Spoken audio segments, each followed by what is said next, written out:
once we actually, okay, or start, great. Hi everyone, so we're gonna be talking about the basics of gardening, vegetable gardening, and this can be like a really free form space. If you have any questions about anything related to the process of like setting up your garden, planting things, anything that comes up. And then I'll go over also some basics just of planting, transplanting, a little bit about soil care. So actually, Renee, if there's, oh great, I see them right there, like some tools to use. Yeah. And and then we can go from there and see what makes the most sense. So if people on Zoom want to introduce themselves, just say their name and where they're growing, and you can put that in the chat. And then if any of you guys want, if we want to just go around and say our names, and then if they have a plot here or what brought them here, that would be great too. So yeah. My name's Annabelle. I work for the trustees. I help do programming workshops like this. I also manage 2 of our corporate partnership gardens. And right now I'm helping manage the seedling sale, and that's why there's plants everywhere. So yeah, does anyone else want to share? Hi, my name is Eleanor, and I have my plot here at Greenwood Gardens. And this is my 2nd year doing it. So I'm basically here to learn a few things that I probably did or did not know or get to better know. Sounds great. Hi, I'm Nancy Galloway. I'm from Dorchester. This is my 1st year here at the garden. I know a little bit. I've planted vegetables in my backyard before, small, but I'm very excited that you're here so that I can learn how to do the soil care and about the bugs and anything that I can learn from you will be helpful. Thank you for coming. Just say your name. Just say who you are. My name is Cleveland Murray. I've been here for about 15 years. And he knows everything. His garden looks great. The great thing about workshops, like I'm here to like teach the workshop, but like I want everyone to share their knowledge too, and that goes for people online. Like if you have stuff you want to share in the chat, like things that have worked for you or things that you want to share with the group, that's great. So this can be like a space to learn together. Hi, I'm Barbara Fay from Symphony Road Community Garden. I'm also the plot coordinator there. And yeah, every year you can learn something new. All right. Yeah, so thank you, Annabelle, for arranging this. Hi, I'm Renee. I'm the plot coordinator here at Greenwood Street Garden. And welcome, trustees. We want to hear your knowledge. Thanks for coming. Excellent. Okay, so yeah, feel free to introduce yourself in the chat if you're on the Zoom call. This is such a funny, like, multiple. Okay, so a couple of things that we can go over. I'm gonna do some like planting demonstration, and then I also have some seedlings. Can do a transplanting demonstration. So it looks like a lot of people are already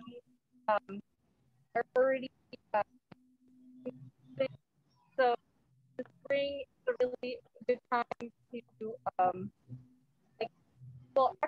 let's in the fall. So in the fall is actually a really good time to set up your soil for success. And so like in the winter it's like a lot of snow, and then it's freeze and thaw and freeze and thaw. And so a really great thing you can do for your soil over the winter is to put a nice like cover over it of mulch. So mulch can be straw. Did you get it? You got a bale. We got a bale of straw right over there. Excellent. So yeah, you can get a bale of straw. That you don't want to get hay because that has seeds in it. But straws are really good, kind of a good kind of mulch that can cover.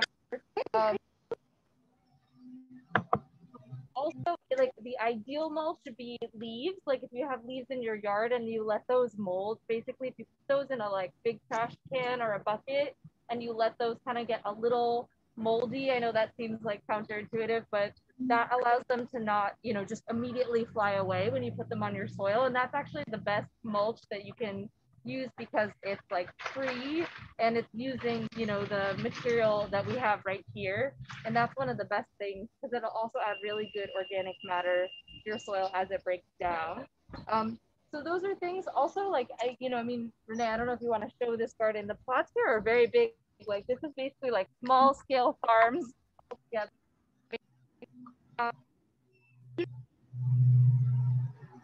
Oh, the audio is cutting out a little bit. I don't know if you're using a Wi-Fi hotspot. No, it's just that I was showing the I'll garden. pause, I'll pause for a second. Okay. So she's showing the size of the plot, saying that they Wow. are a good size here. That's like a size of a plot right there. And this is how the garden looks. There's about 12 plots in this garden. So this is a nice big space. Just wanted to show that for reference.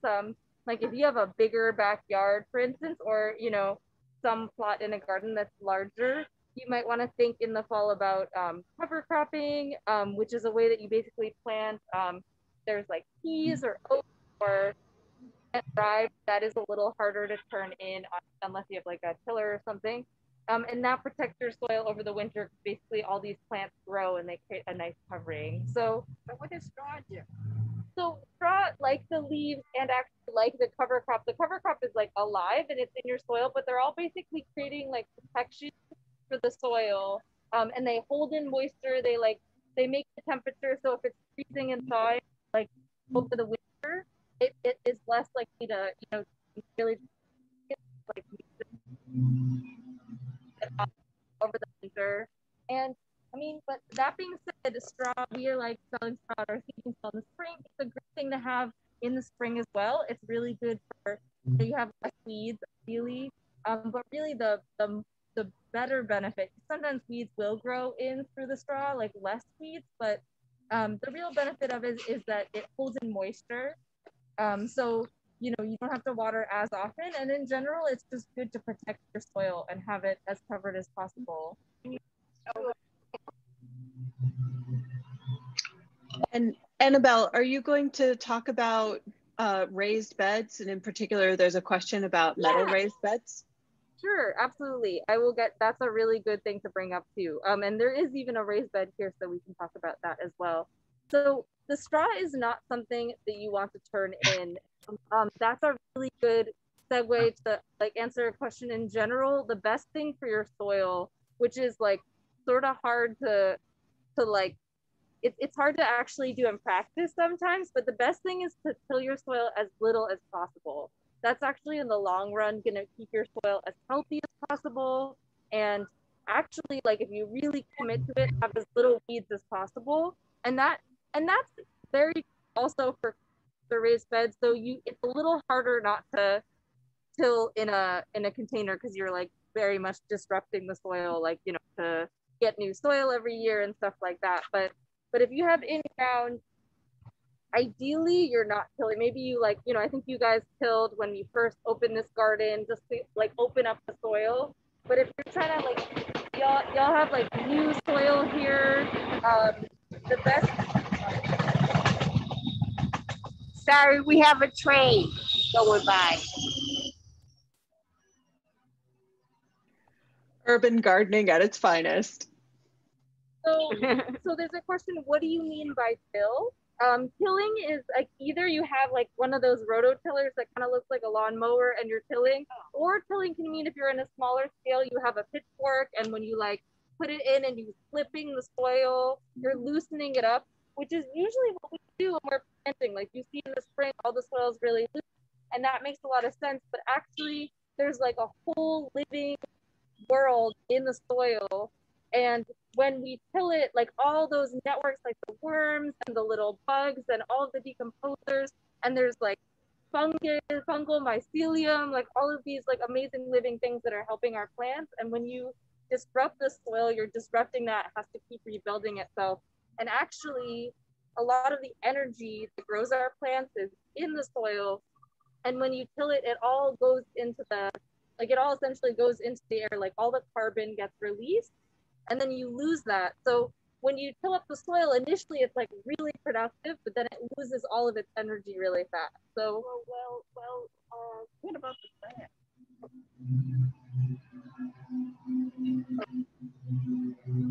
like you're saying, like how do you get the grass? Look at that plot. Right. So, Annabelle, can you repeat the question? since the camera isn't. Thank you. So there's two questions. I'm going to answer them both. So the question you were saying, say one more time. The plants, exactly. Compost, the manure, and right. And so you have to till. Right. So the question is saying, like, she's saying that when you're planting, you need to loosen the soil to plant things, especially some of these bigger plants. Like if you're imagining you're transplanting, this larger plant with a really big root ball, like there's no way you're not going to loosen the soil to put that in, or when you're transplanting other things. But the goal is to like minimize the area that you're loosening the soil. So for instance, you can go in that one and open that up. So I'm just gonna do a quick That's mine, you can do it. I'm gonna do a quick demonstration for Nate, you guys coming right here. So let's say I'm planting a couple of like collard green plants. So the root ball of a collard green is gonna maybe like get to be like this big. So I really only want to loosen the soil that for that much space. So I'll loosen as deep, it's probably this deep. So the depth of the pitchfork. And then actually, instead of flipping it, because that's going to expose so instead of flipping it, I actually just sort of twist it around. And I make it's almost like a little pocket, like a little hole that's looser. And then I can plant in that hole instead of doing the whole thing necessarily. So that's one thing. And then you asked about the grass, or like, I don't know if you can just quickly pan, like there's a plot that has a lot of weeds. Maybe someone hasn't, they haven't started yet. Exactly. Like that's like a lawn garden.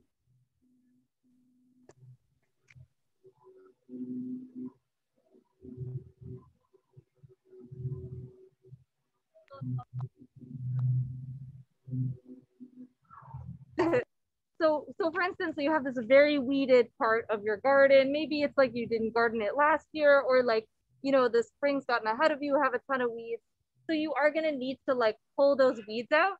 But the ideal is like, instead of tilling that again, instead you would either like really go in there and like use some hand tools, like,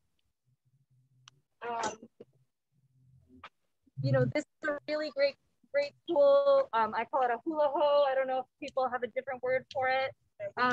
So with the bigger weeds, it's harder with the bigger weeds, but with the smaller weeds, you can sort of just dig into the first couple inches of the soil. Most of those weeds don't have super deep roots, but what I would do is hand pull the bigger plants, and then for the smaller plants, do this.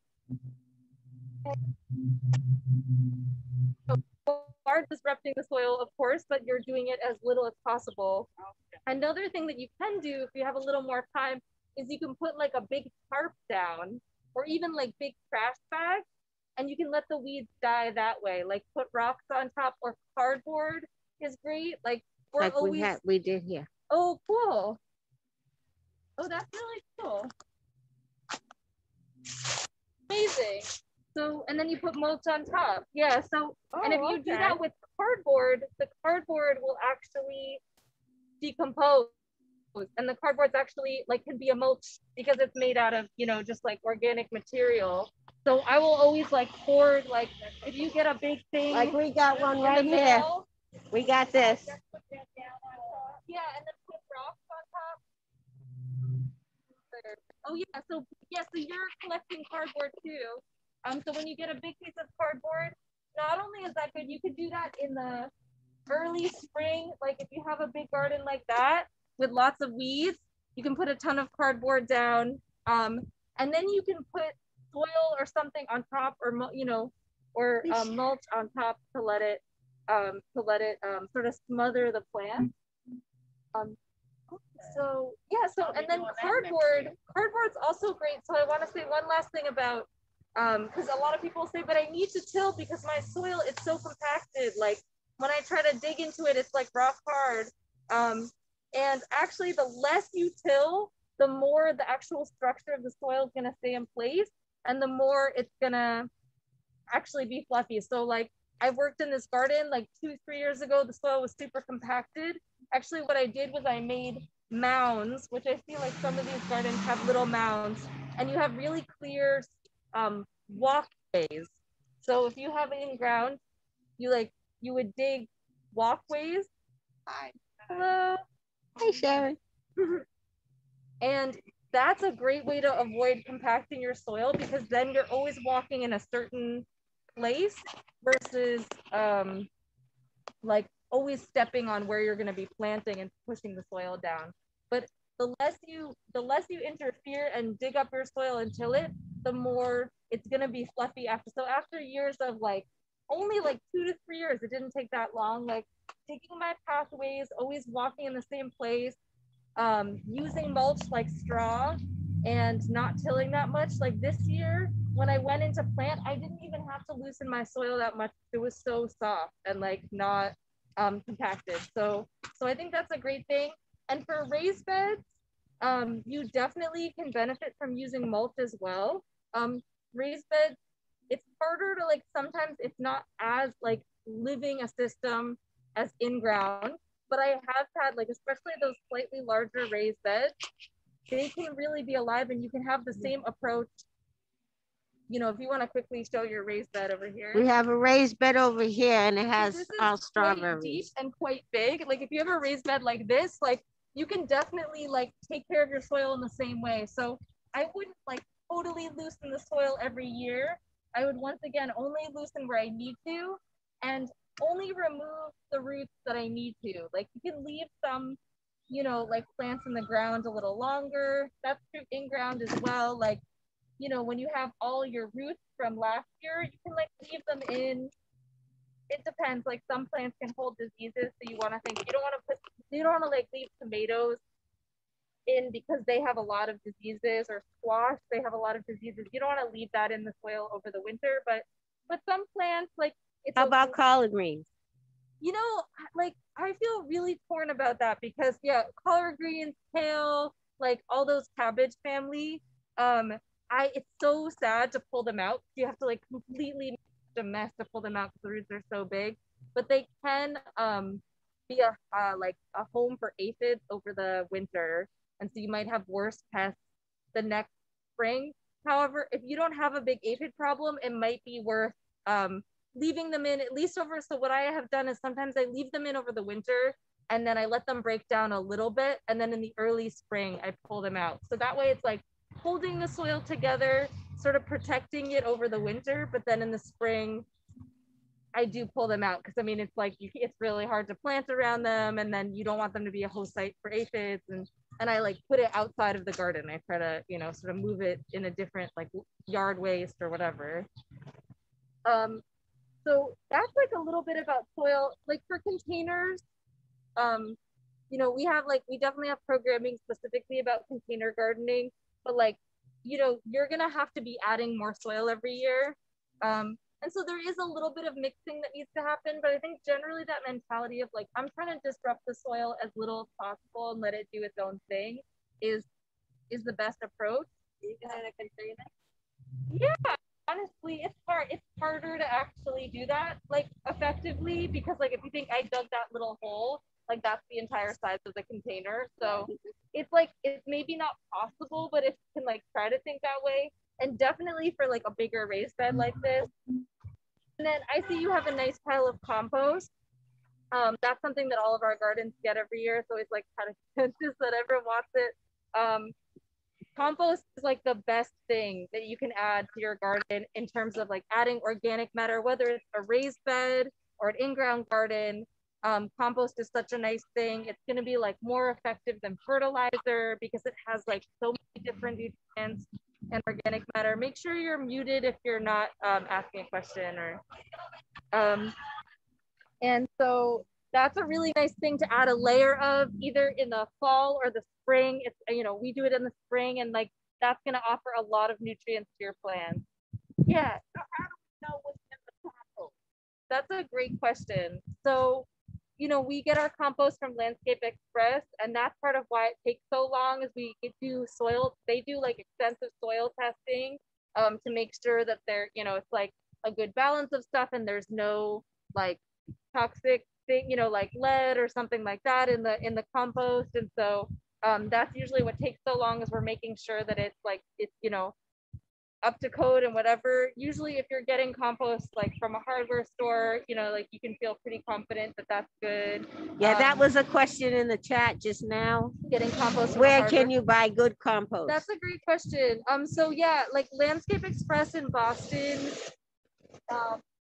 is where you would get like a yard of compost, which if you think about that, it's like 3 feet by 3 feet. Like, it's a truck bed. It's a truck bed of soil. Pretty good deal. I think it's like $40 for a truck bed, especially if you go pick it up. It's I think it's on American Legion Highway. So that's a good spot. But if you're just looking for like to fill out, like not fill, if you need to fill a raised bed, this is like more than a yard of soil. So just for a frame of reference, like it's a lot of soil to fill a raised bed. You're gonna need a truck bed of soil. It's not really something that's worth doing in bags. It's like better to just like get a truck and do it.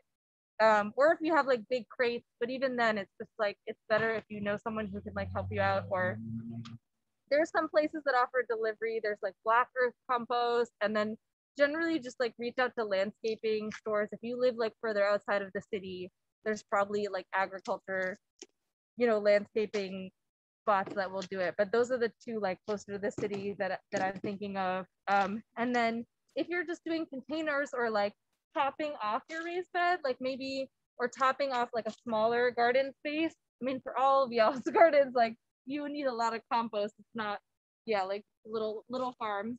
Hold on one second, and then but if you have a small garden plot or you have some containers or raised bed, you could get a bag or two, and that would be enough.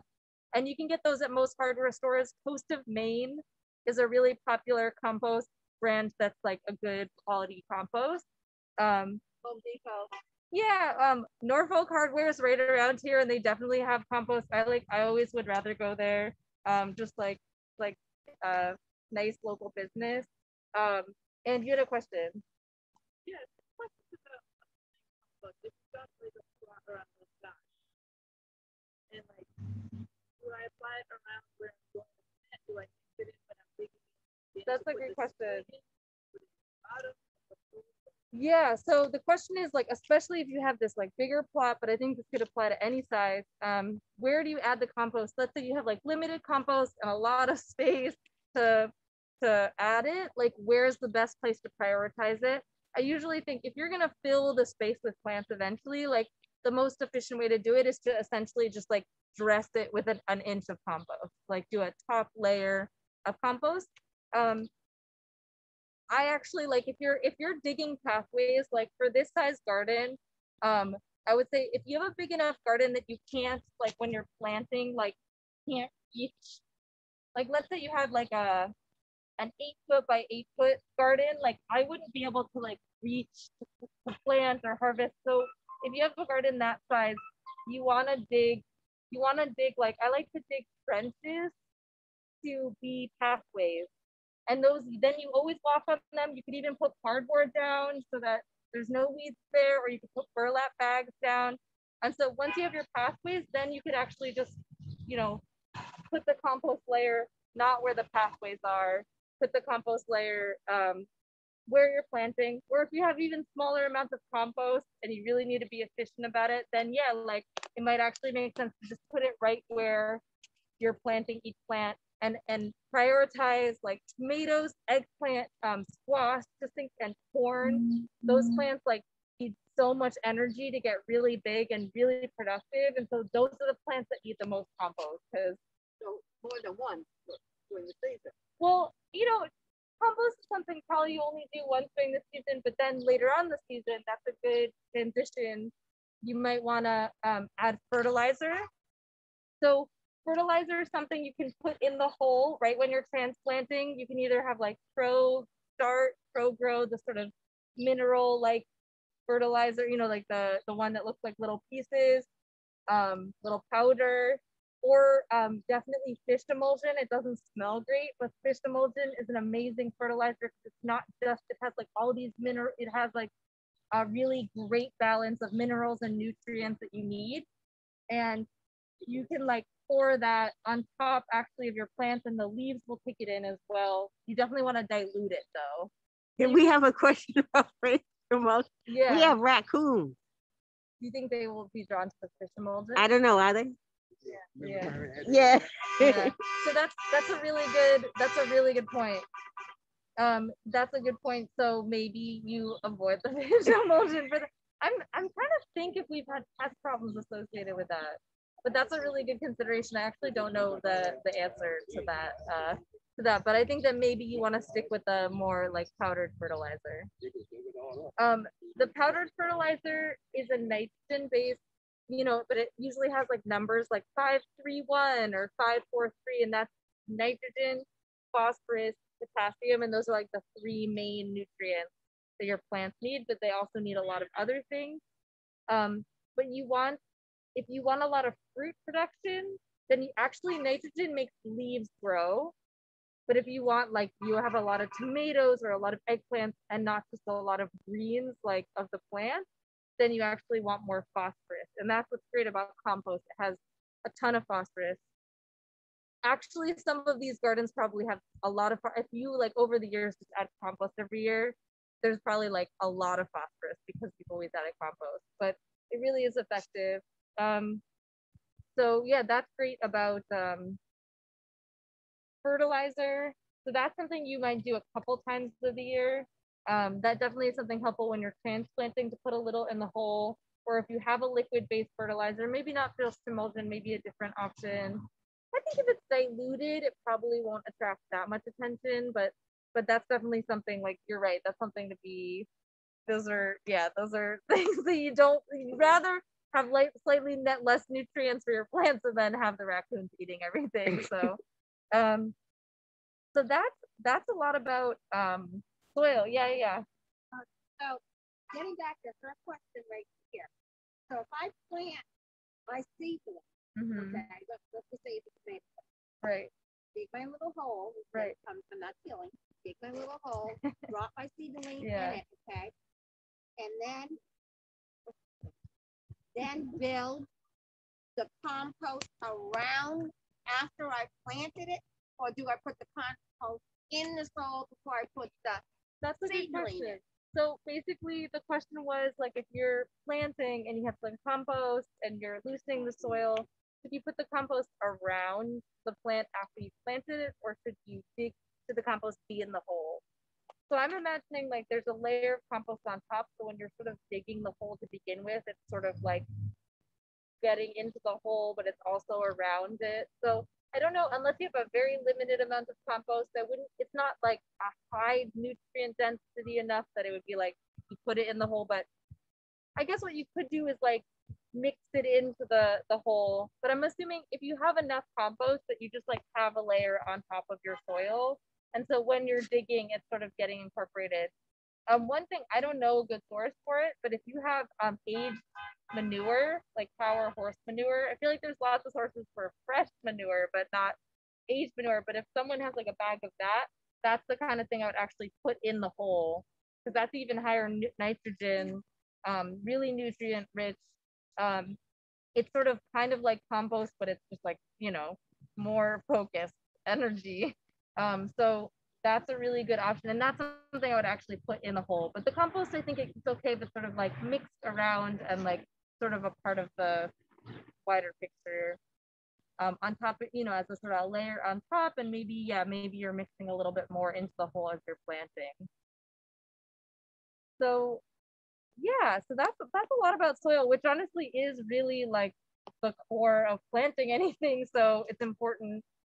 One thing about loosening soil, like if you're direct seeding stuff, you definitely do want to loosen your soil, like make it sure it's nice and soft in the area that you're seeding. But definitely just think about how deep the roots are going to be of what you're planting. Like if you're planting radishes and they're going to be, only a couple of inches deep, you don't need to loosen the soil like all the way down for like a foot, but if you're planting carrots and those are going to be almost a foot long, then you actually really do. That's one time when you really need to loosen the soil, whether it's a container, whether it's in the ground. If you're growing carrots, you need it to be like super loose so that the roots can grow deep. So like lettuce roots are very small, so they don't need to be, you don't need to like mess with the soil super deep. Yeah, so then I could do a little planting demo. I feel like questions are pretty useful too, so maybe I'll do that at the end. Right, that's a great question. So yeah, I'll do like the demo type things at the end. I think the questions are really, really useful, and like feel free to be asking them in the chat. So Carrots do require super loose soil. what do you say? So at least top off. They were talking about carrots in the chat that they require super loose soil. Yeah, exactly. You really want super loose soil for carrots. Yeah, yeah. So that's one thing, like you don't always need to loosen the soil so much, but for carrots you really do. Say your question again? For the mulch, like Right, this right. plot. Should he be mulching that right now to keep the weeds down? Right. So I think that mulching is great. So I think like as much as you can mulch, yeah, like I mean, you know, I think the main thing for protecting the soil is over the winter, but in the summer, mulching is gonna help not have a lot of weeds. It's gonna, and it's also gonna hold in, it's not gonna totally eliminate the weeds, and sometimes it makes it a little harder to weed, to be honest, because then there's stuff in the way and you kind of have to like move it out of the way and then weed.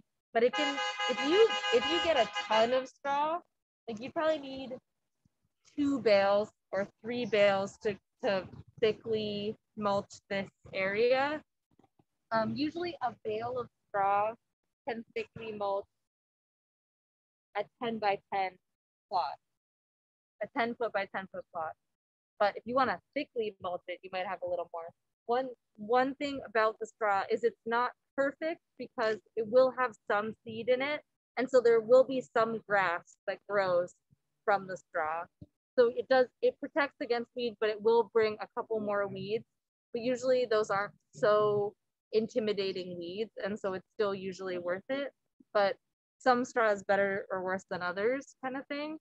But yeah, I think straw is a really great thing to add. It holds in moisture, which I think is one of the best things, and it really does just like protect the soil, but it makes the temperature more consistent. So I think it's a good investment. The thing I like about straw is it lasts a couple years. It's cheaper than bark mulch, probably. Then what? Bark mulch. Bark mold. Interesting. Yeah, where would you get bark mold? Yeah. Like the the brown red and and the red black. stuff? Oh, like that kind of mulch. Right. Yeah. So yeah, and also, when you use like wood-based mulch, it's actually like too high in carbon. It can actually suck up some of the nitrogen, which is like, Ooh. so that's why usually you only see wood chips, where you have like woodier plants, like shrubs, or maybe like your herbs. Oh, landscaping. Yeah, so it's fine for plants that are, you know, like more established, but for vegetables, you usually don't want to use. I'm glad you brought that up. It's not something you usually want to use for vegetables because it has so much carbon. It sort of eats up all the energy, Oh, that's very good. all the nitrogen. Yeah. Is that So, I mean, I will say that we at City Natives, we do have a number of bales left for sale. That's where I in got that Mattapan. one. And it's relatively good. I've used that for the past couple of years. We get it from this place called Ferristine Feed in South Shore. What was it, like $10-12? Yeah, something like that. So do our fees that we pay for the garden cover it, or that's No, something I separate? just I think it's something separate. But what I was saying before, I think that you may not have been here yet, but if you want to make your own free mulch, that's actually the best kind. It just takes a really long time to make it. Is you can collect leaves, like any fallen leaves, ideally not like oak leaves, more like maple leaves, and you put them in like a big barrel, and you basically let them sit for a year, and they get kind of like wet and moldy, but that's actually really good for your soil. Like partially broken down leaves is the best mulch. And you know, Michelle, who works at the trustees, she'll literally like go to the park in the fall when they've like collected all the leaves, and she'll come with like trash barrels and like fill.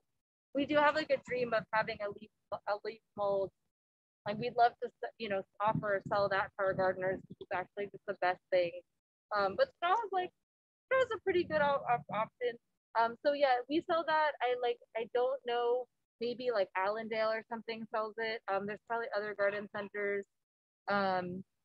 Most places do require that you get like a lot at once. So that's why we sell it, we get a bulk order and then we sell it individually. But yeah, it is like, it's a good, I think it's a good investment. It's definitely like when I'm so like maybe run a garden about this size, and like I definitely like that's something that I would invest in over even like fertilizer or other things, just because you have it for a couple of years. It's really great in the winter, like especially if you let it get rained on and it really just like it doesn't blow away. Like then it's just like this really nice cover on your soil, and So it makes your life a lot easier. Rake it up in the wintertime, you think, after you finish, or after? No, you leave it. You actually want it on in the winter because that's the most important time to have it on. Oh. Because it's like the blanket for the winter. It like protects your soil. It makes the temperature more regulated. So actually that's when we usually put it on, is we cover our entire beds with straw, and then you rake it up in the spring? No, I just leave it. And so I might rake it if I need to, like I might like remove it if I need to like weed underneath or something, but like I just leave it. And sometimes if it's a thick enough layer, it really blocks the weeds and I don't have to worry about it. Or I just pull the weeds like in between the straw. And then you gotta get the whole thing. Yeah, so then I just like, but you're right. Like sometimes when I'm planting, I'll like keep it out of the way, like plant all my things and then put it back. This is the mulch that we typically use. Right, that's a good mulch for like the edge of like a park or your yard or whatever. Or like maybe you'll use it if you.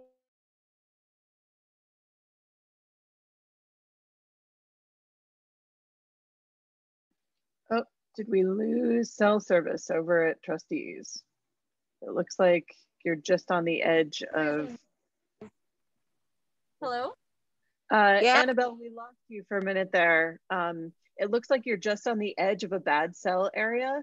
I'm not sure where the edge is, but we missed the past like 30 seconds.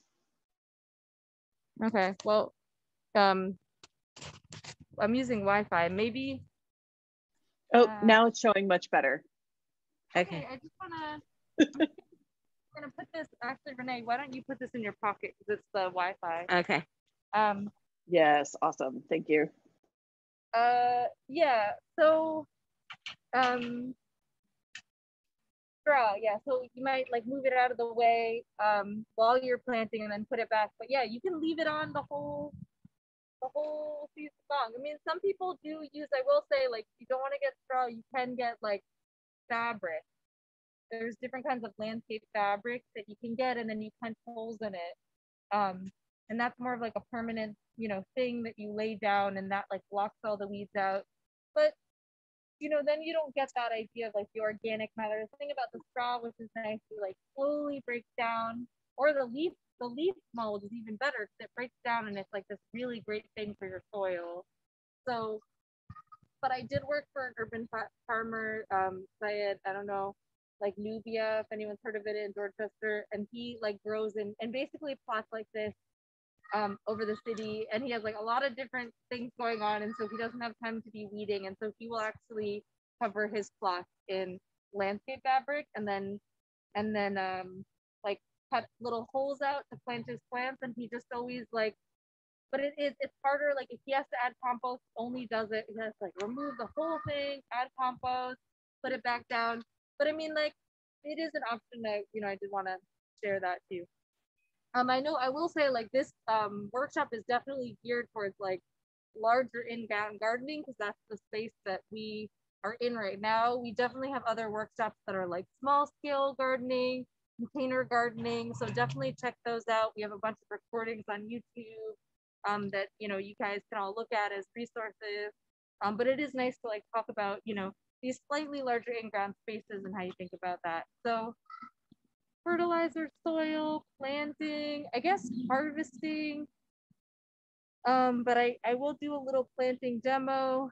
I do want to talk a little bit about transplanting because it is like the season.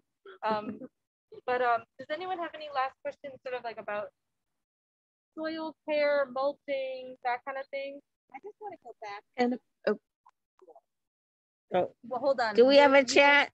You guys will, you I- guys, I just want to highlight that you had talked about the raised bed there, but the specific question from the chat was about the metal raised beds or steel raised beds and your opinion on them.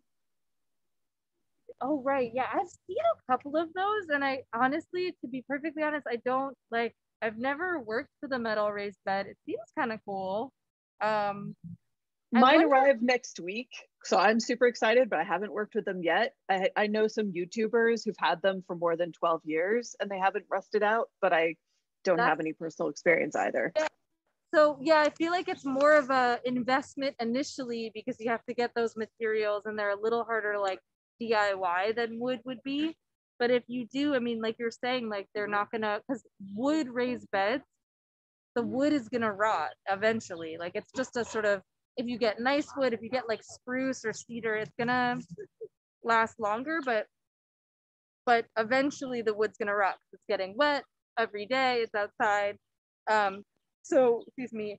So metal does seem interesting. I mean, like, have any of you seen a metal raised bed? I like, you know, I've seen a couple of them, and I imagine it like gets the heat. It must heat up a lot more than wood, which I think can be a plus or a minus. Like, I don't know if they dry out more.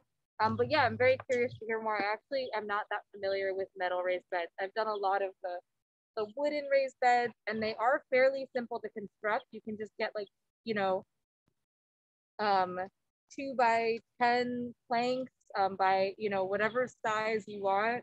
And just a reminder, like this, you can grow a lot in a raised bed this size. I mean, this is very tall and pretty big. You could really have like all your, you know, a lot of food in this raised bed. I've grown like, you know, my entire vegetable garden in a 4 by 8 raised bed and been very happy.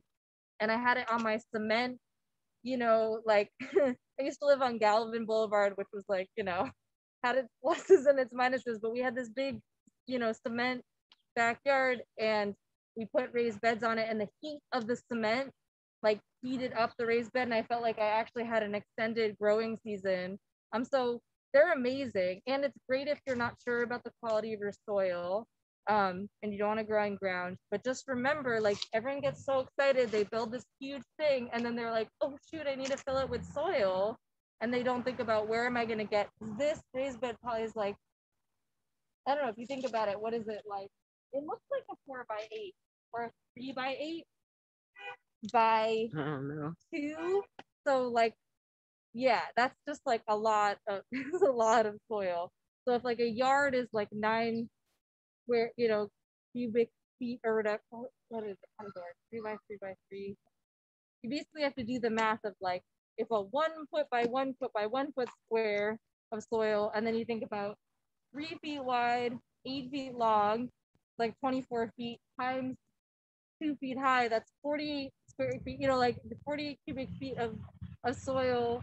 It's going to be like super full truck bed, or like many crates or many bags of soil. So make sure you're prepared to like actually get that soil delivery if you're doing a raised bed. And then you're fine. Yeah. You can compost. It's like kind of nice to fill it with some like potting mix too, just to, but usually a compost loam mix for me has worked pretty well for a raised bed, and I've been really happy. So loam is just like the not as nutritious, like the sort of like standard soil, whatever, you know, blend. And it's usually a little cheaper than compost. So half compost, half loam, fill it up, add more compost every 2 years, maybe.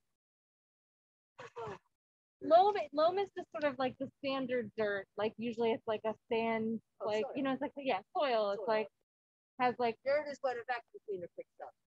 oh, I see. Thank you. So she said, I don't know if you heard it, but she said, oh, that's soil. Dirt is what a vacuum cleaner picks up. So important terminology here.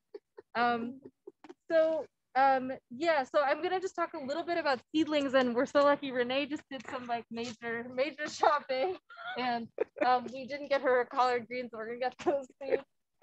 Annabelle, we also have another question in the chat that might be of interest. How do you choose which vegetables you plant for the garden? Like by what you like or what you eat, or how? What do you want to eat? I love it. What do you want to eat? So yeah, there's a lot of factors to think about. We go till 3, right? So we got some You time. got as long as you want. Will you also let me know, Renee, though? Because if I'm trying to run out of battery, I have like a portable Oh, battery. 25%. We're good. We're good. Okay. Potatoes. We have in here before, right? Potatoes are a great thing to grow. So I love the answers, like whatever you want to eat, but it's a little more complicated than that. I think you want to think about your like constraints and your what opportunities and constraints your growing space has. Like if you're growing in like a pot this size, maybe you don't want to grow 5 tomatoes because you actually don't have enough space to do that. Maybe you don't even want to grow 1 tomato because like your tomato is going to be really sad in this little container. If you have 1 container, maybe the best like use of that space is to grow your favorite herb, like to grow, I love mint, so I'm gonna have like endless mint all year round in this 1 container. Herbs are great for containers. Whereas like if you have this giant garden like the gardeners here do, then you might have like more opportunity to plant bigger plants like tomatoes or squash. Actually, if you have a really big garden, you might be thinking, wow, I really need to cover the garden with plants. And so I might want to think of a plant that's going to like take up as much space as possible. Squash is great for just like covering your entire ground. And then you don't have to worry as much about weeding because by midsummer, they're just like create an entire like floor, so pumpkins, that's why people have a pumpkin patch, right? You just like fill it with pumpkins and then you kind of like, there's definitely some care needed, but honestly, on some level, you just like, you got a whole, but they take up a lot of space. So if you have a 2-foot by 2-foot garden plot, if you have one of those like, cozy garden plots, maybe you're not filling it with pumpkins because then that's going to take up all your space. Maybe then you're planting peppers, which are compact. They only need about a square foot, but they like, you get a lot of nice peppers out of them. I think the main thing you want to think about if you're thinking about food is like, what is important to you to eat fresh? Like it's like, actually, I don't mind eating like a pepper that's not fresh, but like I just need to have a fresh tomato. Like, for me, cucumbers, like I don't even enjoy cucumbers when they're not fresh, and cucumbers are like my favorite. Well, that's a little dramatic. I like cucumbers in general, but like a fresh cucumber to me is just like so much better than a non-fresh cucumber. So that's always going to be like my priority plant. Like that's the thing I'm going to make sure I have enough space for. And cucumbers are good because they can climb on a trellis. So another consideration is like, do you, maybe like what plants do you have that climb up? What plants do you have that like cover the ground? What plants, what plants are really shallow? What plants are going to go really deep? You're like giggling at something. You're getting a lot of like, yeah, cucumbers. What about cucumbers? People like cucumbers? Yeah, they're agreeing with you. No, I love cucumbers. I like, yeah, so yeah, it's like a very important part of my like diet or just like my like happy place. Not that a cucumber fills you up, but it brings you a lot of joy, like a fresh summer cucumber when you're like feeling dehydrated or whatever. Yeah, Phil also has a great question from the chat about like if you have a decent sized pot, can you mix and do companion planting? Like and how do you make that evaluation? So I think the main thing I think about is companion planting. There's a lot of things of like, oh, these plants like vibe with each other more or less. I think for me, I don't know if I've actually ever noticed that so much, but definitely there's ways of like layering, like what I was saying about like some plants climb up and some plants. I mean, the classic example, which is like indigenous planting practice that a lot of people now use is Three Sisters, which is corn, beans, and squash. And that's like people for thousands of years in this like part of the world, like grew corn, beans, and squash, and they grew the corn and then the beans use the corn as a trellis, but the beans also give the corn more nitrogen because beans actually like make nitrogen or like help make nitrogen available. And then the squash is like your ground cover, like making sure there's not a lot of weeds and making sure the soil stays moist and all that. So they actually grow really well together. And that's what I kind of think of when I think of companion planting. So you could do that with, you could even grow like a sunflower instead of corn is very energy demanding. It's not a great thing to grow in a container, but a sunflower, and then you could have beans growing around the sunflower, and then you could have some things like that cover the bottom. So you could either do some like lettuces or some some other flowers, or you could do like, you could, if it's a really big pot, you could plant maybe a squash or two that kind of hang out and like droop out, or like spinach, or maybe you have some like smaller plants that aren't going to take up as much space around it. I like to plant like tomatoes, and then you either have like lettuce or marigolds. Some people say marigolds can deter pests, but they're also just like a nice flower to have. And and also companion planting, you could like, sometimes I'll plant things that grow really fast, like lettuce or radishes, next to something that's going to take a lot longer to grow. So for instance, like your collar plant might like take a long time to be this like big plant. And so in the meantime, you could like plant some lettuce or radishes in between the collar plants. Like right now there's a lot of space in between the plants, but there won't be in like a month and a half, but by then your radishes will be ready. So it's fine. So sometimes I think about using the space that you have available when the plant is still small. And then, the great thing about cucumbers is they can climb up like beans, and cucumbers can climb up a fence, or climb up a trellis. You can basically just like make a fence with 2 posts and some string in between, or you could make kind of a teepee style, like 3 posts, and then make string around it.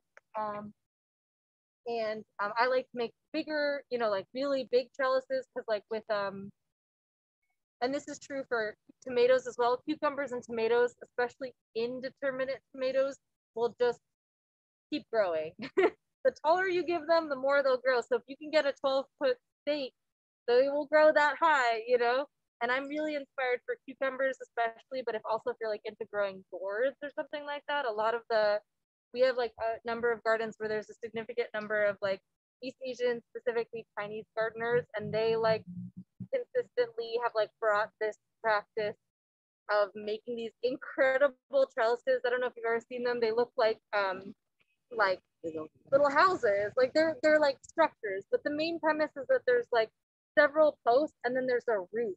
Like it's not a like solid roof, it's a roof made of like either string, or they have some kind of grate on top, and then they guide the plants to basically grow all the way up, and then drop their fruit down from the roof. And then they can grow like shade loving greens. So like maybe some of the lettuces that don't need as much sun will grow underneath. So that's amazing. And that's a really good way of thinking about the different things you want to plant. And then like how much maintenance you want to do. So someone would be like, oh, I'm gonna grow like 20 tomatoes, it's gonna be great. And then you don't think about, it's not just about like putting it in the ground and then like immediately you have tomatoes and it's super easy. You have to trellis them. You have to, make sure they don't get diseases. And then once they're ripe, you have to harvest them like every day, because if you have a lot of tomatoes, like there's going to be tomatoes ripe every day, and they don't stay ripe for that long. Like you need to pick them as soon as possible. Whereas like, aside from pests, which you need to worry about, I think some collards and kales and cabbages are more the kind of plants that you can kind of just like let them sit for a long time, and you don't have to harvest it at this like perfect time window. It's a little bit more flexible. You just want to make sure you don't see any caterpillars or anything like that.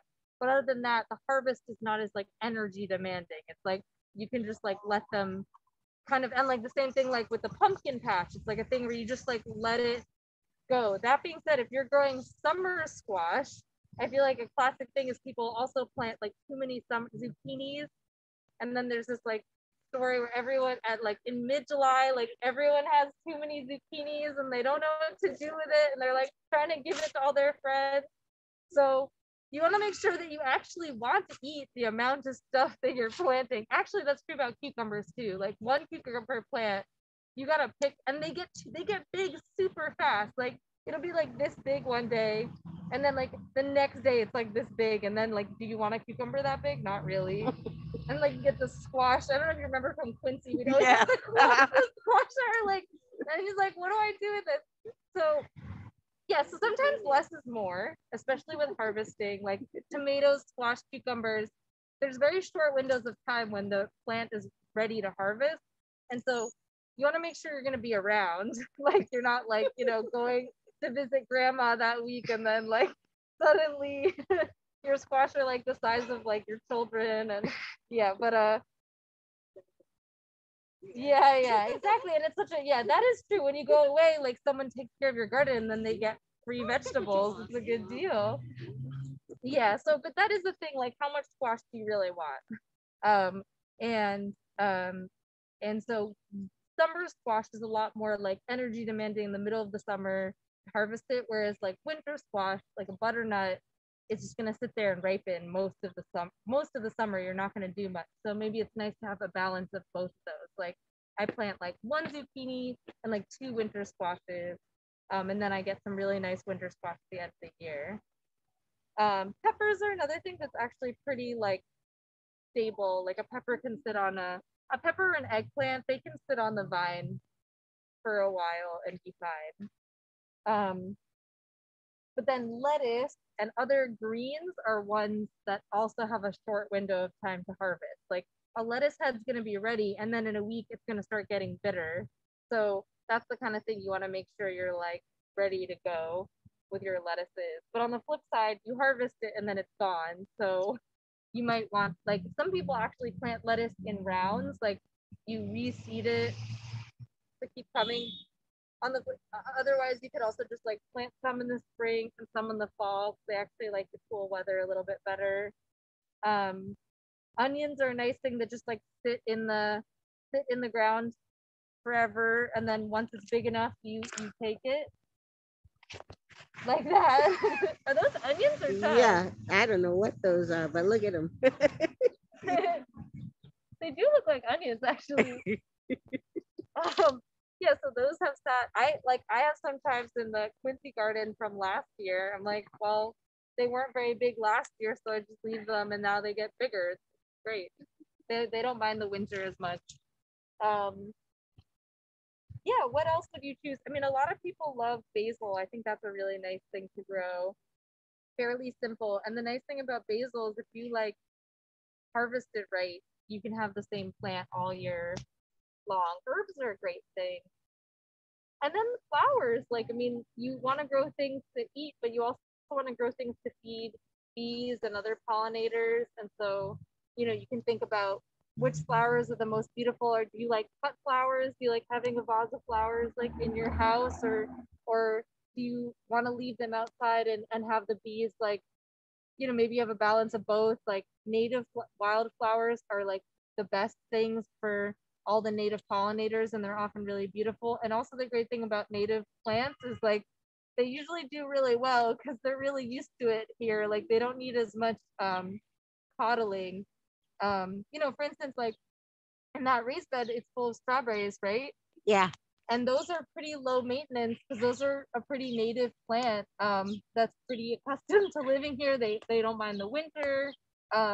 The only thing that's about strawberries that's hard is that the birds are going to eat them before you do. We had to put a net over them. Yeah, so it looks like you have little posts, and so then it just means like as soon as they're about to go to fruit, did you do that last year? You put a net over them? After we realized the right, birds were right, eating. right. But that's great. You get a little net, and then you have the strawberries to yourself. But the otherwise are a very low maintenance crop because they're a native plant, and they actually reproduce on their own, and they send out little babies, and so you can put a strawberry in one part of your garden and then it just takes over indefinitely. Like it'll just keep going. So if you're ever looking to like fill some space with an edible plant like in your garden, you could make a strawberry patch and that'll just come back every year. That's our strawberry patch. No, I think it's actually great to have it in a container because yeah, then it's easier to cover it. You could eventually invest in like a blueberry plant and put it in there too. Those good take idea. Longer Yeah, and then I guess another consideration is if you're like trying to plant like bushes or shrubs, um, both thinking it's gonna take time for it to get to its full size. Like a blueberry, you're not really gonna have like a solid crop of blueberries for a couple of years until it establishes, because it's more of a bush. But then on the flip side, like with this mint, like it's small now, but as the strawberry, this mint will take over your entire garden. So That's that's going in a container. yeah, that's a good idea. Like, so mint might be something you actually purposely put in a container, so you're not like pulling mint out for the rest of your summer. And yeah, it looks like you got some nice wildflowers, or what is For the this? bees. Yeah, blazing stars. Blazing. And Marigold. marigolds. That's great. So Anything you want. No, I'm saying that was the question. Does anyone have any questions left on that subject? We do a little planting demo.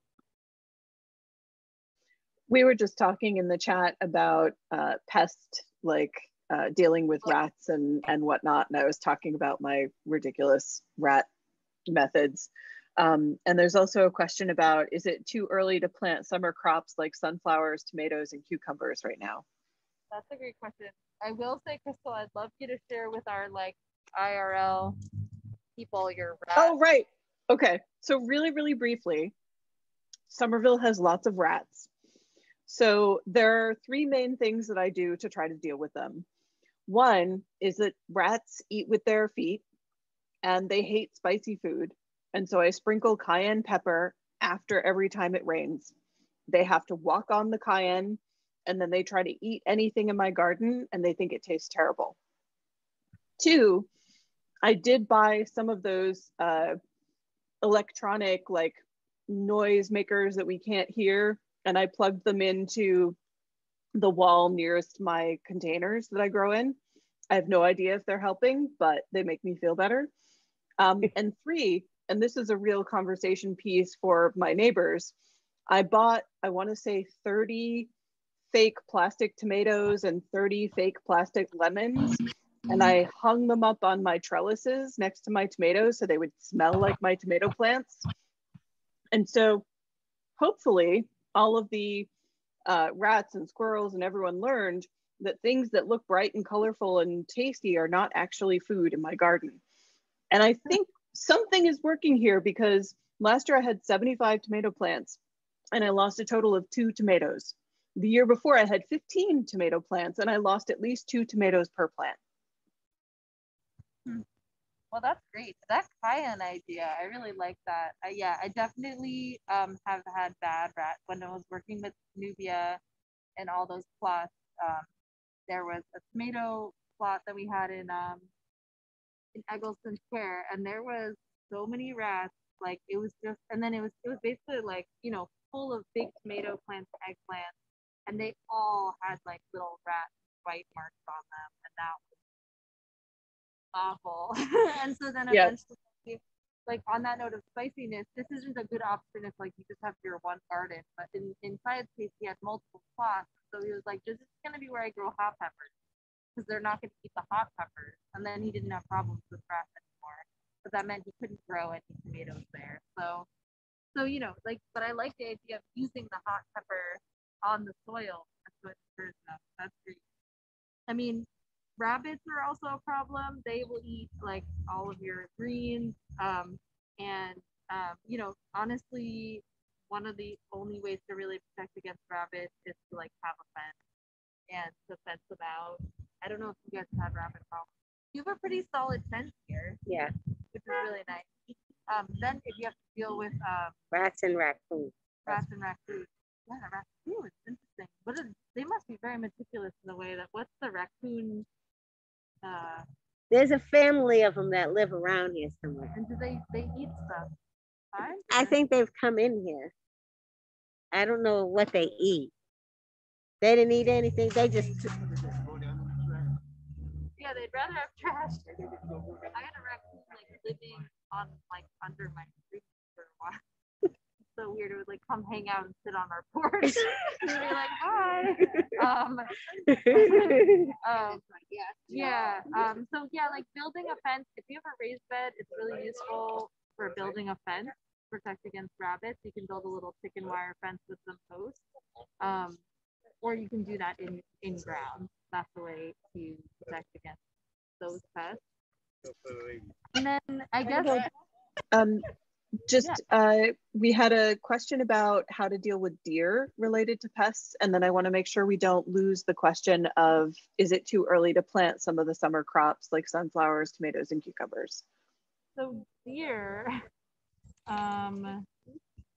is, I mean, honestly, the main way to do it is to have a big fence, like a tall fence. So it's a little less approachable than a rabbit fence, which doesn't have to be that tall. It could be like 2 or 3 feet. What about like the deer fence we needs had to in be- Quincy?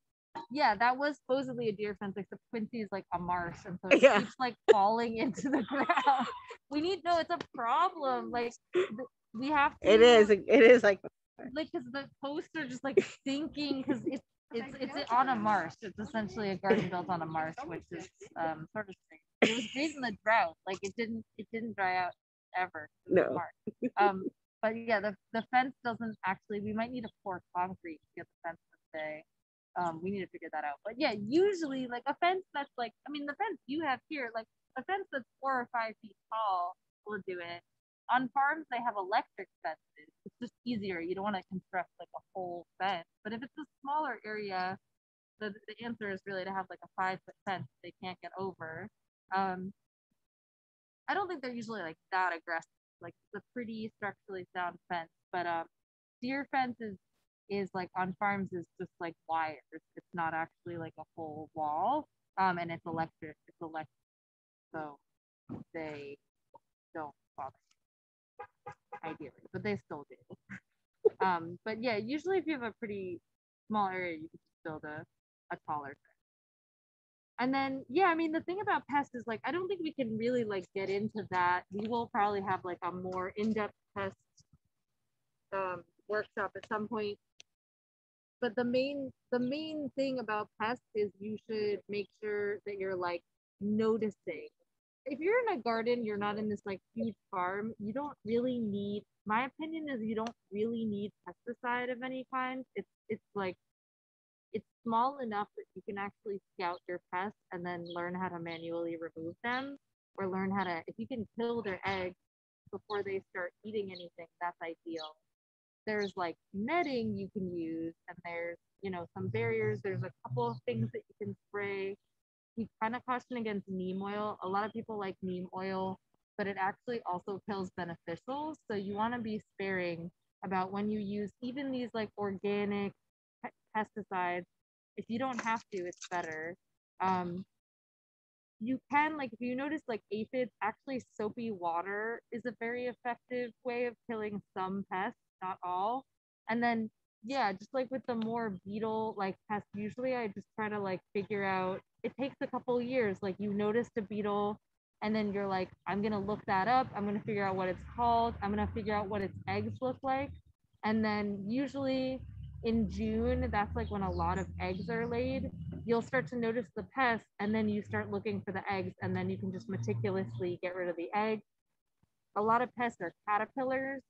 Part of that is just like knowing what they look like, making sure it's not a good caterpillar, because there's caterpillars for monarch butterflies and swallowtails, which you don't, they're good pollinators. Usually the like green, the like very like green, I guess monarch caterpillars are green too. But once you like are familiar with the basic caterpillars, the cabbage worm is like pretty standard, just like a little worm like caterpillar that's green. And the brown caterpillars, the like sort of like cardboard colored caterpillars, are like also usually mostly moths, and those are the things that are going to eat all of your stuff. And so just being able to scout those and being willing to squish them is sort of a main, if you use a rock, that's fine. Sometimes if it's beetles and there's a lot of them, I'll get a cup of like soapy water, and then I'll just like walk around and I'll knock all of the beetles into the soapy water, which traps them. And then I'll go like with a raft. So, you know, you gotta do what you gotta do. So that's mostly like insect pests. And then one thing I want to say about diseases is for tomatoes are like very prone to disease, as are cucumbers, to the point that they usually don't make it. Usually it's like a battle between like the frost and the disease, which is going to kill your tomatoes. One of the best ways to prevent tomatoes from getting disease, going back to mulching, which is just the answer to everything clearly, that's when straw mulch is amazing. So if you have like a half of a bale of straw mulch and you have to choose one part of your garden to use it on, put it around your tomatoes, because the way that tomatoes get disease is by getting the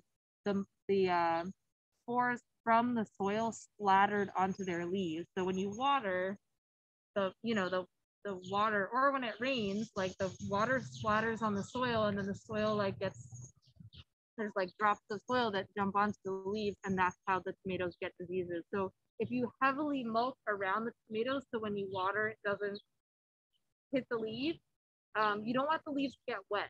If you're watering, you really want to try to avoid getting the leaves wet. And if you do that, that helps a lot. That helps a lot with diseases. And then another thing on diseases is really one of the best ways to do that is to get disease-resistant varieties. So you can, like for squash, you might see powdery mildew resistant, or for tomatoes, like different resistances to diseases, or cucumbers. Basil has resistant varieties. That's one option. They usually are pretty effective against those diseases. So that's a little pest thing. More on that later. And then there's some vegetables you were saying when. Right. Thank you for. I always forget to answer this question. So now we're like right on the cusp of basically. This is about the date. Maybe like a week from now is when it's like safe to say there's not going to be a frost at night anymore. We've honestly been getting like kind of close with it being like 40 degrees at night. But I think at this point, like at some point you have to just be like, call it and be like, it's time. Like I have to plant my stuff. I think April is a little early for anything like tomatoes or peppers, any heat-loving sunflowers, any heat-loving crop. But at this point, it's like we're pretty well into May. It's May 7th. Like I think now is the time to like start bringing your plants out. So we had our first days of the plant sale Thursday and today, and we're saying to people like this is the time to not necessarily transplant your stuff, but to let it be outside for a couple of days. We call that hardening off. So basically the seedlings are getting They're used. telling you it's May 8th. Yeah, that's what I just looked. Thank you. My watch is a day off. It's obviously not Friday today. Good work. I've been just like living in the greenhouse, so days of the week don't matter anymore. No, but thank you for that correction. It's always like someone tells you and then you tell someone else and then everyone's confused. Okay. It's May 8th. So so yeah, so it's a good time to harden your plants off, which means like you're not necessarily transplanting them, you're letting them sit in their containers and get used to this leaf is coming off. So take it off, but yeah. You're letting them sit, you're watering them, but you're not planting them. Honestly, they're probably gonna be fine if you just plant them, but the stress, it's like intense if they've been in a greenhouse, and then the stress of coming outside plus the stress of going into the ground and having a new environment. Usually you like to like stagger those stressful experiences for the plant. So it just depends. Like these plants have mostly been in the greenhouse until like very recently, so they could benefit from another couple of days. But like we've already hardened off the cabbage and the cold hardy plants. Like in mid to late April, if they're ready, or like mid-April, you can plant these cold hardy plants like cabbage family, lettuces, onions, any perennials, because they are used to being in the winter. Those are all cold hardy plants, and those are plants that you can plant earlier on and they're going to be fine. Peas you actually seed as soon as the soil can be worked. So peas you would seed in like March. What about seeds from zinnias and sunflowers? Zinnias and sunflowers are a little bit more like warm weather crops. And so it's just like about right now would be when you would either seed them or transplant them. And how about anything that you're planting from a seed Right. opposed to a seedling? Right. So I was just talking about seedlings, getting distracted about all these seedlings in front of me, but also if you're direct seeding, so there's cold weather, so cold hardy things that you would direct seed to be like radishes or a lot of greens, pretty much any green you could do. I do like even late March I could plant radishes. It's just like they won't necessarily grow quite as fast if the soil's not warm enough, but early April I'm planting radishes. They're very cold. Spinach, they're cold hardy. You can plant those in April or even late March. How about snap peas? Snap peas, like as soon as the ground, snap peas are like the first thing you put in the ground because they actually really don't like to grow in July. It's like too hot for them. So if I put them in now, the seeds in now, would that It's be a okay? little late, honestly. It might be, I mean, you have a bunch of space, so it's like, it's not going to be bad. It's just, you might not get a great crop out of it. I would almost wait until like late August, early September and plant them as a fall crop. And then sorry, one second. And then usually you're not direct seeding like tomatoes or eggplant, or those are better to like start inside and bring outside. But squash and beans and certain flowers like zinnias, those are maybe things that you would seed now while it's warmer. This is a good time to seed squash and beans and yeah. Okay, you got a question? So I have a question about gardening. Yeah. So I started Mm-hmm. and how long do I have to garden them off? Like I've taken them out of the plant and then like when it was like really cold, I Right. drop them in. Right. So I don't know if that's bad for them either. No, that's good. That's exactly. So at this point, like I was saying, it's May 8th, and so now it's probably fine to just leave them out because like at this point, like they have to get, if it's gonna be 40 at night, they have to get used to it. But when it was like in the 30s at night or it was really cold last week, I think it's very reasonable to take them back in. It is actually getting them used to the outdoors. So there's a benefit when you're first hardening them off to like take them out on a nice warm day, take them in at night. It's about like how obsessive you want to be. I think plants, it's like children, like do you want to coddle them too much, but you want to take good care of them in their early life so that they're, it's like it's a balance, but I think definitely taking them in when it's really cold, especially if it's going to be like 35 or something, you don't want, that's a shock. And the thing about it is like, it's just going to make them be more productive later on. Like once they're like out, how long? Yeah, I mean, some people say as much as 2 weeks. I think that's too long. I think like somewhere in the week to 10-day range. And that's we also couldn't hear the question there. Sorry. Oh, right. Thank you. So the question is like, how long should you harden things off? I usually say about a week or 10 days. And that includes the like bring it in when it's too cold. Is that the same for herbs? Yeah. A lot of herbs are more cold hardy. Rosemary is pretty sensitive. So yeah, same thing as herbs. But for instance, like mint, this was outside all winter. Yeah, so I'm gonna do a little planting demo. I brought some things. Anyone want a free tomato that we don't know what it is? Yeah. And then this is a hollyhock you get for choosing the tomato you don't know what it is. Do you want this flower? It's a flower. I think it's a one. We're gonna do both the same plot just because it's gonna be easier. Okay. Do you need a hand shovel? Yeah, hand shovel would be great. Would someone hold this while I get her a hand shovel? Thank you so much.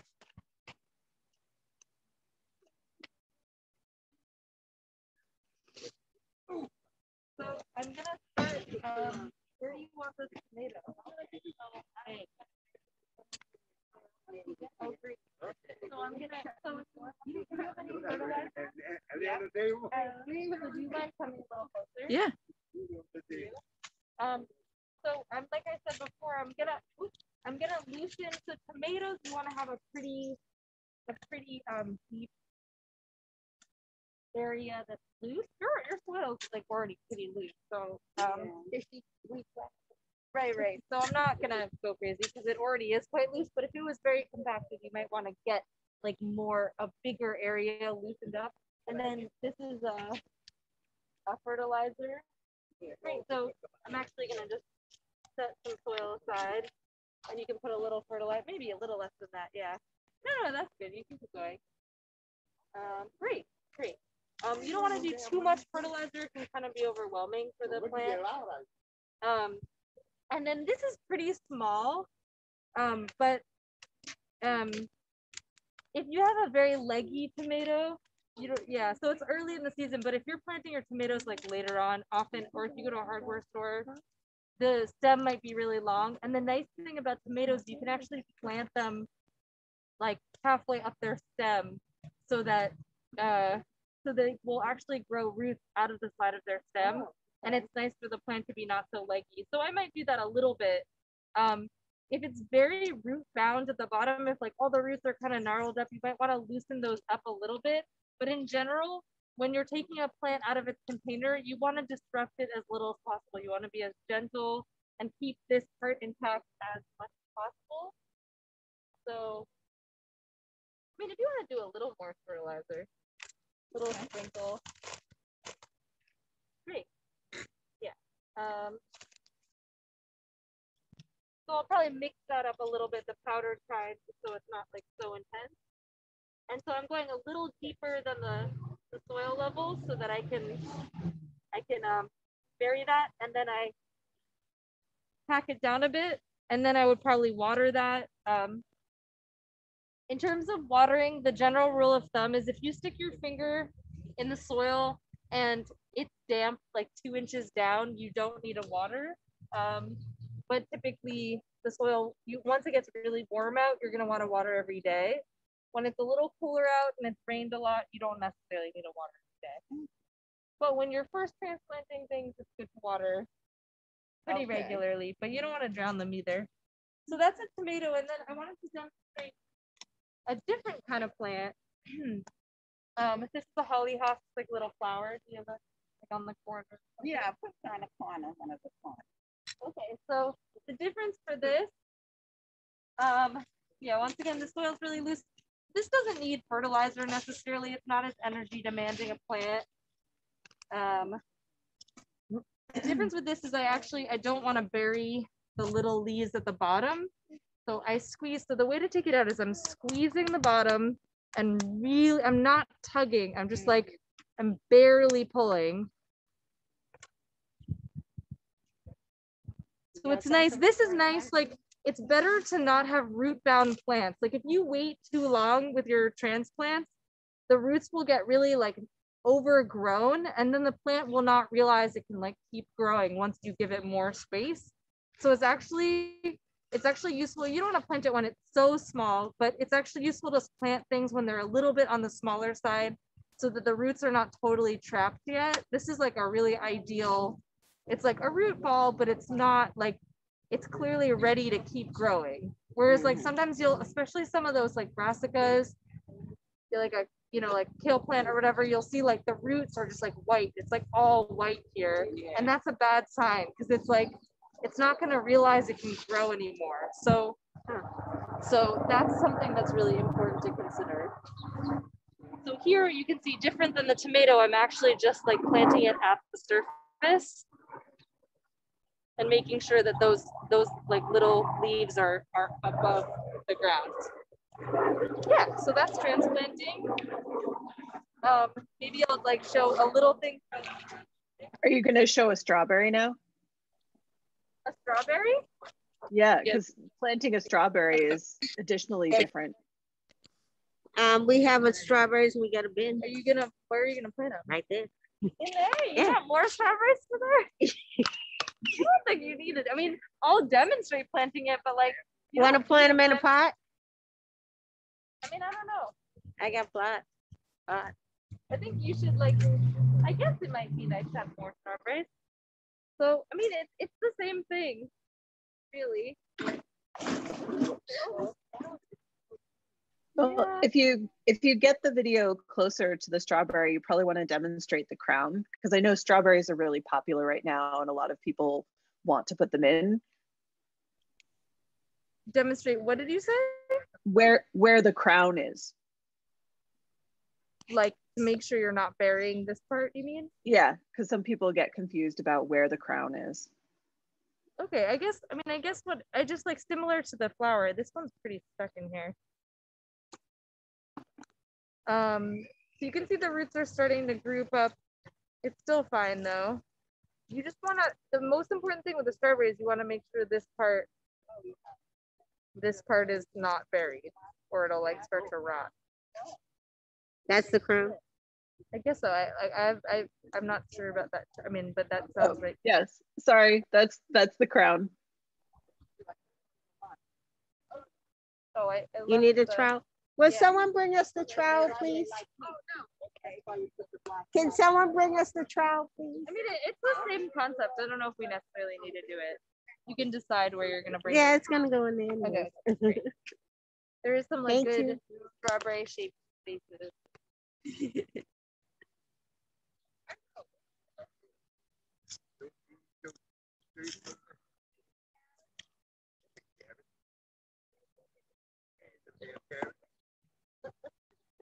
It's not a carrot. She said it was really helpful. Thank you so much. Great. So yeah, you can see that I'm making sure it's not too buried. Yeah, and those will have strawberries this year. That's exciting. Awesome. And yeah, I mean, Annabelle, just in terms of checking, it is now 3 p.m. Like, when does this? I think we should wrap up. I wanted to say two quick things, so I guess. Okay, well, thank you so much for coming. Thank you guys. There's some plant exploration happening. You know the long one? There were some seed packets that I just wanted to show. Oh, sorry. Yeah. I mean, if you wanna, yeah, we'll I just wanted to show two things. Like, seeds can come in very different sizes. These are two plants you might direct seed this time of year. Marigold and zucchini. Zucchini are a much bigger seed, and so you might plant those more like 2 inches or at least 1.5 inches below the ground. And they're small now, but remember, that's going to be a giant zucchini plant. You can look at it. What? They grow very quickly. They grow very quickly. 40 days. Wow. Usually the seed packet will tell you how far apart, and this is 4 feet apart. You can probably go a little closer than that, but just for frame of reference, they get really big. About 7 feet tall. I mean, long. Not quite 7, but Almost. I put 2. I think I put 2, and then maybe send it out later. But yeah, these are like older seeds too. That's a big consideration. If the seeds are older, then I mean, they'll probably still be fine, but like I will put 2 in to make sure it's fine. It's good. Isn't the trustees going to offer seeds? Yeah, did you get your seed packet? We didn't get our seeds. No, we didn't ordered get them. ours either. Oh, you should have. Well, when you go today, when you go to get your plants. I can get them from City Natives. Yeah. Okay. Well, let me make sure with Michelle, but they Okay. should be there. I saw. Yeah, some we seeds. ordered packets. So this is marigold seeds. I'm worried the wind's gonna blow them away because they're so small. They're so like light and small. And so these I would plant much more shallowly, like only like 1/2 inch below the ground. And they're much smaller. It's saying they should be, what actually doesn't say how far away. I can never figure out that 1/2 inch. Yeah, I know. I mean, a 1/2 inch essentially is like you make a little hole and then you like sprinkle soil on top. So it's just Yeah, you covered. just, right. Okay. It doesn't have to be deep at all. And that's the flower. This is the flower. I mean, No, think I'm about a just waiting for that one marigold. to come They're gonna be like this. So I would probably actually like put 1 every 2 inches and then maybe thin it out once they grow. And these take doesn't have days here, but I would say marigold a couple months. Battery Yeah. may be So the running difference is soon. like, you know, like Renee has these are marigolds that were started in our greenhouse maybe like a month or 2 ago. And so these will be marigolds like probably in less than a month, maybe in a month. So yeah, so you can direct seed, some of this stuff, and sometimes it's nice to get transplants too. So Your battery may be going. okay, well, good timing because we are over time. I will send out a recording to people who registered, and it'll be on YouTube. And check out our other. I don't know if people are still on the call, but check out our website for upcoming programming. Like I was saying, we have some like smaller scale gardening workshops, a bunch of free workshops. We have some like cooking classes. If anyone has kids, we are having 2 series kids program that's really fun. We're going to be like growing our own food in different ways. It's a free program. Wednesdays at 3:30. There's one in May and one in June, and that's at City Natives, which is in Mattapan Center Square. I've put the events link in the chat. Thank you. That's great. And yeah, you'll have my email. You can ask any follow-up questions about growing stuff. And well, thank you, Annabelle. Thank Everybody, you, yay! All right, everybody. That's a miracle. All right, I'm gonna grab my phone. Bye, everyone. Thank you so much, Crystal. This was so great. And thank you everyone for joining. Good luck. All right, I'm gonna stop the recording. Great.